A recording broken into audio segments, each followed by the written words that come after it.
Terima kasih sudah klik. Info singkat, padat, jelas, sesuai fakta. Tinggalkan pendapat kalian di komentar. Yuk kita bahas, yuk kita simak. Let's go. Kualifikasi Piala Dunia 2026 ronde ketiga zona Asia saat Bahrain menjamu timnas Indonesia menjadi sebuah kontroversi, pembicaraan hangat di dua negara Bahrain dan negara Indonesia. Kenapa jadi kontroversi? Karena wasit yang memimpin tidak fair. Satu, saat pemain timnas Indonesia dilanggar, tidak ditiup peluitnya, terus dilanjut pertandingan. Namun, saat pemain Bahrain kena senggol dikit, kena body dikit, langsung ditiup peluitnya. Yang kedua, wasit memberi tambahan 6 menit. Namun, setelah 6 menit itu habis, wasit belum meniup peluitnya. Jajaran kepelatihan timnas Indonesia, manajemen maupun semua yang di bawah sudah memberitahu asisten wasit, namun dihiraukan tetap dilanjut melebihi waktu 6 menit dan terus dilanjut. Akhirnya Bahrain bisa menyamakan kedudukan menjadi 2-2 di luar waktu tambahan yang 6 menit ini. Setelah itu, wasit Ahmad Alkaf setelah pertandingan diserang oleh netizen Indonesia karena tidak fair. Dan akun media sosial Bahrain ada sedikit diserang juga. Kenapa masyarakat Indonesia menyerang akun media sosialnya? Karena tidak fair. Coba kalau fair, seperti wasit yang memimpin pada saat Indonesia lawan Cina, malahan mendapat pujian dari masyarakat Indonesia. Dia fair, sesuai harapan masyarakat Indonesia dan pemain dan jajaran pelatih juga. Padahal sebelum pertandingan, wasit ini sudah kena serangan oleh netizen Indonesia, tapi serangan positif. Masyarakat Indonesia cuma mengingatkan di sebelum laga pertandingan Indonesia lawan Cina, memberi komentar semoga memimpinnya baik, fair play, tidak seperti wasit sebelumnya saat Bahrain melawan Indonesia yang menjadi kontroversi. Enak kan kalau wasit memimpin dengan baik? Masyarakat Indonesia tidak akan menyerang, malahan memberi pujian. Berarti tidak salah juga kan masyarakat Indonesia menyerang wasit. Tapi buntut dari pertandingan Bahrain lawan Indonesia, Federasi Sepak Bola Bahrain mengajukan surat kepada AFC yang isinya seperti ini. Jadi intinya meminta pertandingan Indonesia lawan Bahrain pada nanti tanggal 25 Maret 2025 minta pindah venue atau dimainkan di luar Indonesia karena alasan keamanan yang mengancam tim nasional Bahrain.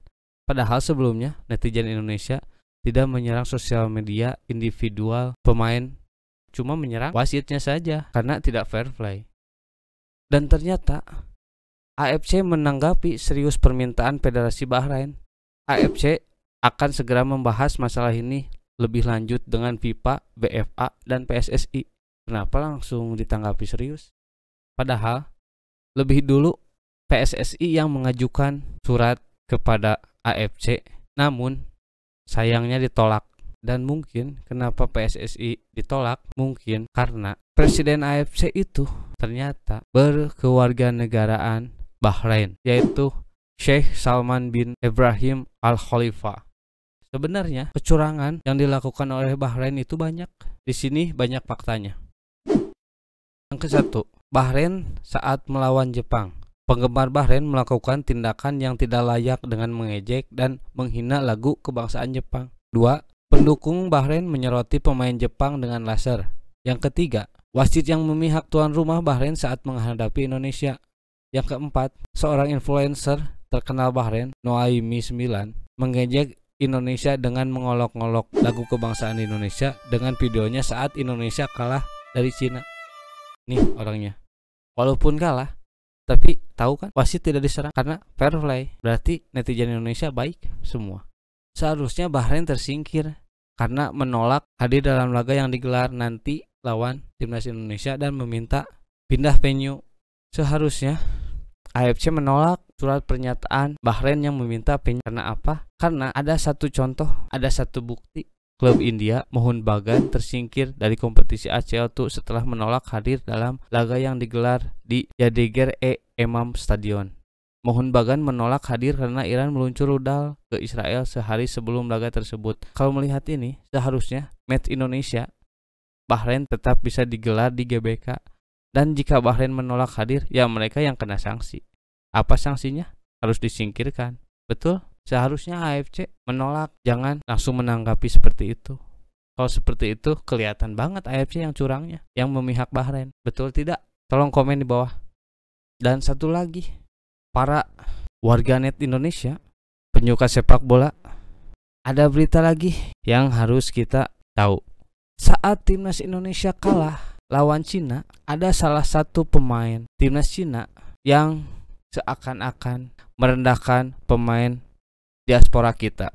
Siapa itu yang merendahkannya? Siapa pemain timnas Cina itu? Ialah Qi Weneng. Qi Weneng. Dia berbicara seperti ini. Pemain-pemain naturalisasi di timnas Indonesia hanyalah kelas 2 di Asia, bukan? Faktanya, kemampuan pun kami tidak lebih buruk dari mereka. Jika semata-mata soal kemampuan individual, kupikir kami sama dengan mereka, bahkan mungkin lebih baik. Sok-sokan banget ini ya. Yuk kita bahas ya. Seharusnya menurut saya kita semua berterima kasih kepada pemain timnas ini yang merendahkan, karena sejatinya direndahkan bisa membuat kita semua bangkit.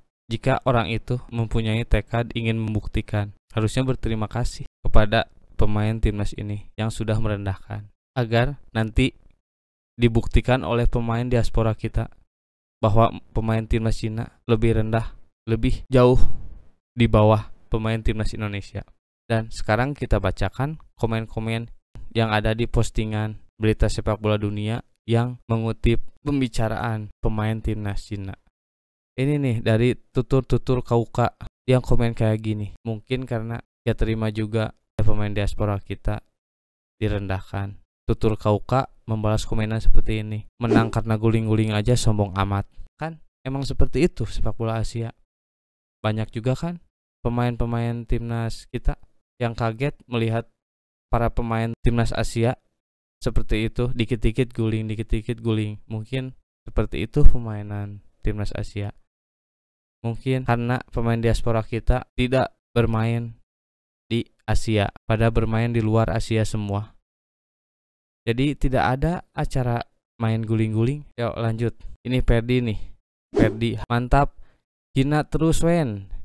Jangan lupa antar sebelum away ke sini hina lagi ya, biar jadi cambukan semangat buat timnas Indonesia. Nah, ini seperti ini bagus komenan. Lanjut, ada komen dari Ready Official. Dia mengomen seperti ini. Semangat timnasku, semoga bisa lolos Pildun. Berarti menanggapi rendahan itu sebagai pecutan semangat buat pemain timnas kita. Lanjut lagi nih. Bubres bahkan mungkin lebih baik. Kalau lebih baik sih gak mungkin ball positionnya cuma 24%, apalagi di kandang sendiri. Masuk akal. Kalau mereka lebih unggul, seharusnya ball position ada di posisi mereka. Tapi ini kan di posisi kita, berarti individual di atas mereka pemain timnas kita. Sekian dari saya. Terima kasih. Jangan lupa like, comment, share, and subscribe. Support terus channel saya. See you.